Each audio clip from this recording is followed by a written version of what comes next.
استغربت قناة إخبارية أمريكية في مقال على موقعها الإلكتروني من إقامة بطولة إفريقيا للاعبين المحليين سان 2023 في الجزائر دون مشاركة حامل اللقب المغرب.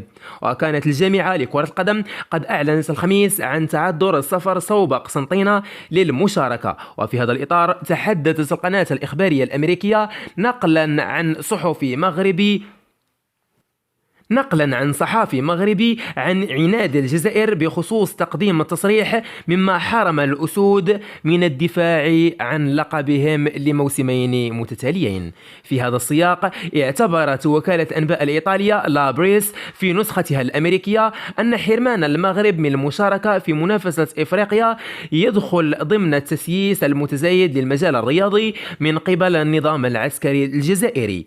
بدورها كتبت مجلة دي أتلانتيك أن المغرب لن يشارك في بطولة إفريقيا 2023 لهذه السنة بعدما رفضت حكومة الجزائر طلبه بالترخيص للسفر للمنتخب المغربي في رحلة جوية مباشرة إلى الجزائر على متن شركة الخطوط الملكية المغربية، وذلك